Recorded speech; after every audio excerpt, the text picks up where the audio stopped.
Assalamualaikum warahmatullahi wabarakatuh. Saya Talita Nur Arfah dari kelompok 1 ingin mempresentasikan Kerajaan Pajang.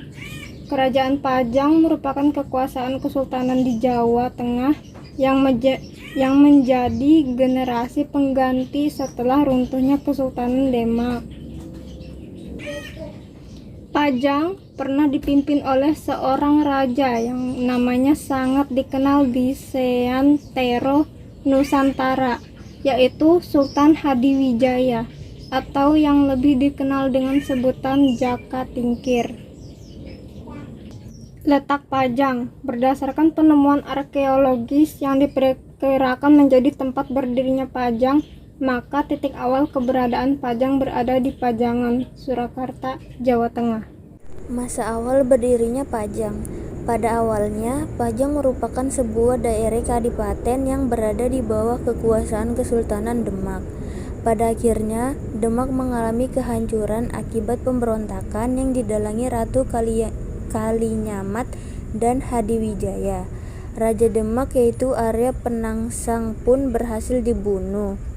Hadiwijaya kemudian naik tahta, namun ia memutuskan untuk memindahkan pusat kekuasaan dari Demak ke Pajang.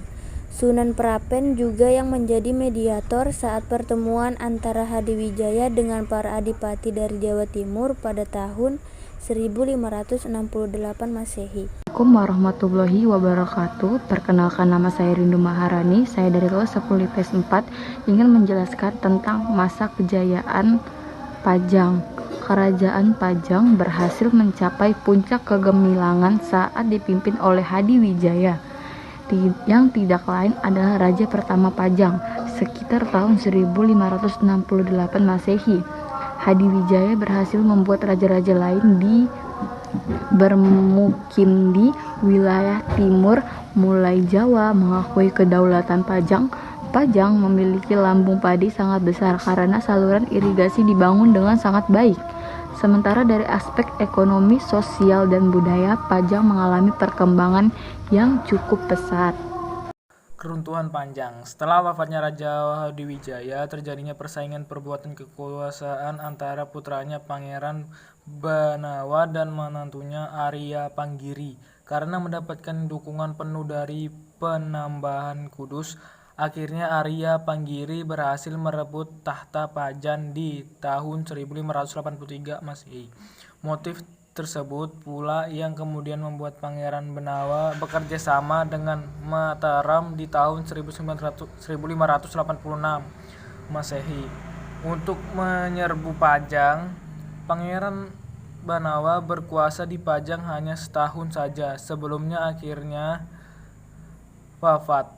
Akhirnya negeri tersebut diserahkan pada Raja Sutawijaya untuk dijadikan sebagai kadipaten di bawah Mataram. Raja-raja pemimpin Pajang. 1. Hadiwijaya. Raja pertama Pajang ini juga mendapat julukan sebagai Jaka Tingkir dan Raden Mas Krebet. Nama masa kecilnya saat masa kepemimpinan Arya Penangsang, Hadiwijaya melakukan pemberontakan dengan didukung Bupati Jepara, yaitu Ratu Kalinyamat. Setelah memenangkan peperangan melawan Arya Penangsang, Hadiwijaya mendirikan sebuah kerajaan baru di Pajang. Lahirnya Pajang sekaligus menjadi simbol akan keruntuhan Kesultanan Demak Bintoro.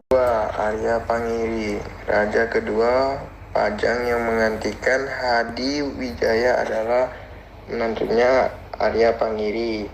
Ia berkuasa selama 3 tahun, sejak 1583 Masehi sampai dengan 1586 Masehi.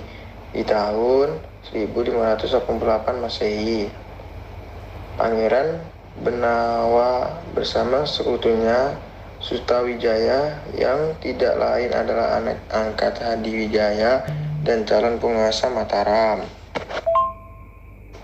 3. Pangeran Benawa. Setelah Arya Panggiri dikembalikan ke Demak, Pangeran Benawa akhirnya berhasil menduduki tahta yang merupakan haknya setelah meninggalnya Prabu Wijaya atau Pangeran Benawa. Kerajaan Pajang dijadikan negeri kadipaten di bawah pemerintah Kerajaan Mataram adalah Sutawijaya atau penebas Senopati yang merupakan orang terdekat dari Purbawijaya. Sekian dan terima kasih. Bila ada kesalahan dan kesamaan kata, mohon dimaafkan. Wassalamualaikum warahmatullahi wabarakatuh.